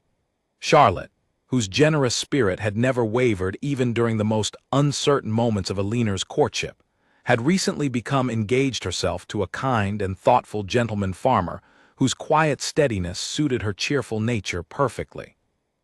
Beatrice, having worked through her earlier envy with genuine reflection, had grown considerably closer to Alina, the two sisters now corresponding regularly and visiting whenever their respective households allowed. Even young Rose, whose shyness had once made her nearly invisible at social gatherings, had begun to blossom under the confidence Alina's own transformation had inspired, finding her own voice within society rather than remaining perpetually in her sister's shadows. Their father's financial difficulties, though never entirely resolved, had eased considerably through careful management, and the quiet, unassuming assistance the Duke had offered without ever making his father-in-law feel diminished by such support. Mr. Whitmore had found renewed purpose managing a smaller estate the Duke had generously offered, allowing him to provide steadily for his family while maintaining his own sense of dignity and usefulness. Lord Grantley, whose repeated attempts at interference had ultimately failed so thoroughly, had eventually left the county altogether, his reputation considerably diminished following the public revelation of his role in fabricating the anonymous note that had once caused Alina such distress. The Duke had quietly ensured that Lord Grantley's deception became known throughout their social circle, not through cruel exposure, but through careful, honest conversation with those whose opinions mattered most within their community, allowing consequence to unfold naturally without requiring any dramatic confrontation. The Dowager Duchess, whose initial reservations had gradually transformed into genuine affection and respect for her daughter-in-law, had become an unexpectedly close confidant to Alina, the two women bonding over shared observations regarding the sometimes exhausting performances demanded by their social position, and finding genuine comfort in each other's honest, unguarded company. On a quiet evening in early autumn, much like the one that had first brought Alina and her husband together on that terrace so long ago. The couple found themselves once again walking together through the gardens of Ashworth Hall, the same roses blooming brilliantly nearby, their fragrance carrying the same sweetness that had accompanied so many of their earliest conversations. "Do you remember," Alina said softly, taking her husband's arm as they walked, "how uncertain I felt that very first evening, believing myself entirely unremarkable, convinced you would eventually seek out one of my sisters instead?" "I remember," the Duke replied, smiling warmly at the memory. "I also remember thinking from that very first conversation that I had finally found someone who saw me clearly, rather than merely seeing my title or fortune. I knew, even then, though I did not yet fully understand it, that you were precisely the woman I had been searching for all along." "I am grateful," Alina said, "for every challenge we faced together these past months. I believe they taught me, more thoroughly than anything else could have, to trust not only your affection but my own worth as well." "You have always possessed remarkable worth, Alina," the Duke said gently, stopping their walk to face her directly, the same steady warmth in his eyes that had first captured her attention so long ago. "You simply needed someone willing to see it clearly, and to say so plainly, regardless of whatever obstacles or doubts stood in the way." Alina smiled, leaning into her husband's warm embrace as the autumn evening settled comfortably around them. The same terrace where their story had first begun now witnessed to the continued flourishing of a love built upon genuine honesty, patience, and unwavering conviction. In the months and years that followed, Alina often reflected upon her earlier years, when she had believed herself destined only to guide others toward happiness she herself would never fully experience. She thought, sometimes, of the countless young women throughout society who found themselves similarly overlooked, dismissed as unremarkable simply because they did not conform to society's narrow expectations of what deserved notice and admiration. She resolved, in her own quiet way, to offer whatever encouragement and genuine attention she could toward such overlooked young women, whenever she encountered them at the various social gatherings her position now required her to attend, remembering vividly how transformative it had felt when someone finally chose to see her clearly. She often spoke to young women who reminded her of her own earlier self, offering gentle encouragement and honest conversation rather than empty flattery, hoping to instill in them the same confidence she herself had struggled so long to discover. Charlotte's own daughter, born some years later, grew up hearing her aunt's story told and retold at family gatherings, a tale that gradually became something of a legend within their extended family and social circle, inspiring hope in every young woman who feared herself destined always to remain unnoticed at the edges of crowded rooms. Alina and her husband welcomed their own children in the years that followed, raising them within a household built upon the same honest, unguarded affection that had first drawn Alina and her Duke together on that quiet terrace so many seasons ago. Their marriage, though not without its own ordinary challenges as the years progressed, remained grounded firmly in the mutual respect, honesty, and genuine devotion that had characterized their unlikely courtship from its very beginning.